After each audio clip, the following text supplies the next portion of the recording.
Hi, welcome back to another one of Paul's beer reviews. Today I've got a golden ale for you, and it's from Lidl. Lidl supermarkets. If you know Lidl supermarkets, they're you'll know they're kind of the cheaper end of the scale when it comes to supermarkets, and they have some of their own beers, and they've got a brewery called the Hatherwood Craft Beer Company, who are brewing beers exclusively for Lidl's. And today I'm going to review one of them, and this one is number one in the range, and it is a bottle of their Golden Goose Golden Ale. Number one, Golden Goose Golden Ale, coming in at 3.8% ABV.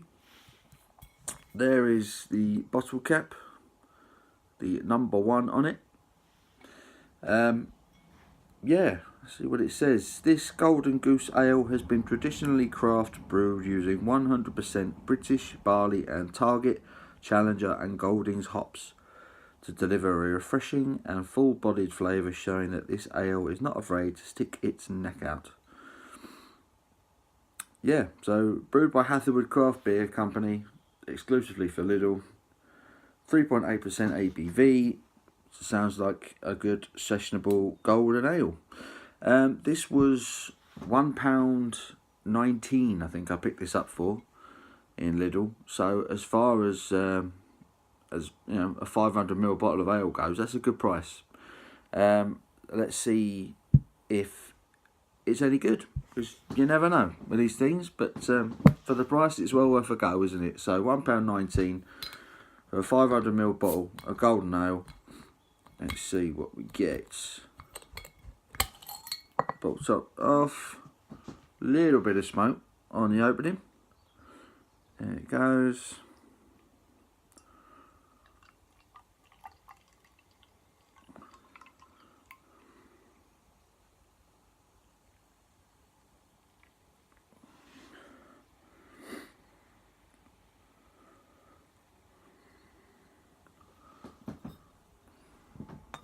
There's the bottle. The Hatherwood Golden Goose. Here we go, in the glass. There it is. Decent levels of carbonation. Decent enough. It's the golden colour, maybe slightly darker than gold, more of a kind of a copper colour. Light orange in colour. Yeah, decent levels of carbonation. Good amount of bubbles going up the glass. Head has disappeared sharpish. It's gone. Let's get a nose.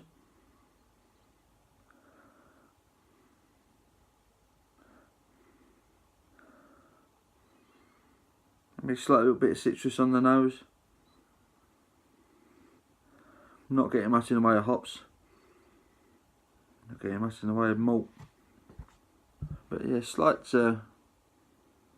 bit of citrus on the nose. We'll give it a go anyway. Cheers, guys.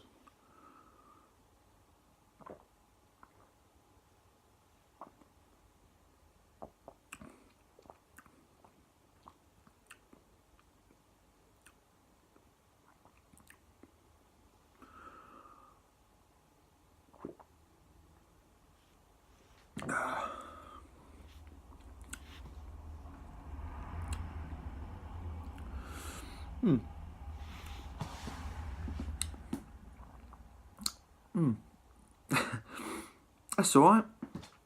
Quite refreshing. Very refreshing, in fact. Was it 3.8%? Yeah. You can kind of, I think I will say about this beer, you can, there's not much to it. Not much in the way of ingredients, or at least the quality of the ingredients in this. I don't think is great.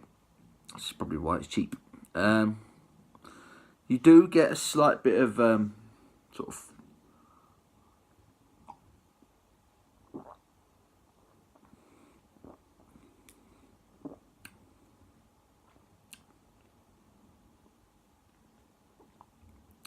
there is a slight bit of sort of lemon and lime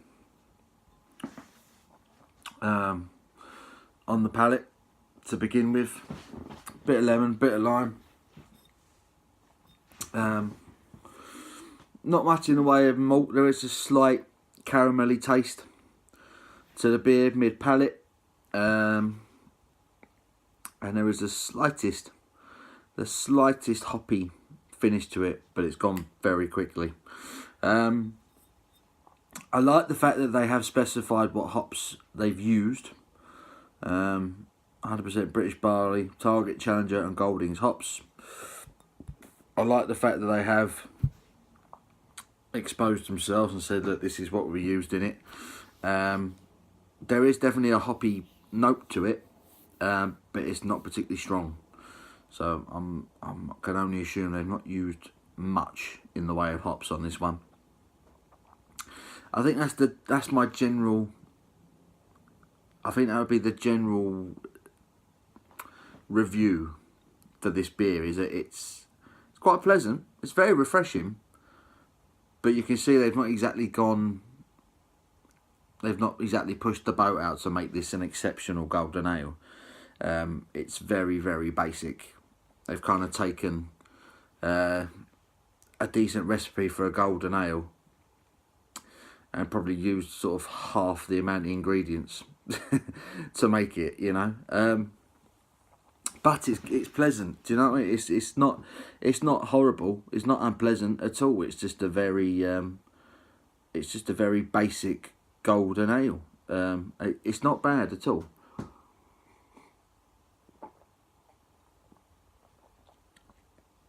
I think compared to the last couple of beers I had that were brewed from Marks and Spencer's, and when you think Marks and Spencer's are meant to be a sort of the more higher end of a supermarket compared to Lidl, you know, which one do you think should be selling a better beer? And for me, that is a much better beer than any of them ones I had from Marks and Spencer's in my last reviews. That is a refreshing, basic golden ale.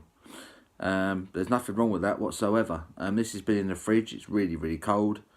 I might buy myself another one just to review it a little bit warmer. Maybe keep it in the cupboard, make it cool rather than ice cold.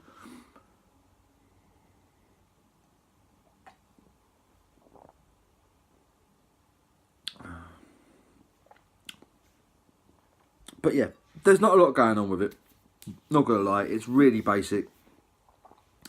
Slight citrusy flavour at the beginning. Maybe the tiniest bit of caramel, malt, mid palate. And there's a teeny tiny bit of hoppy bitterness at the back end, just to remind you that there is some hops in it. But yeah, you could drink a few of them quite easily.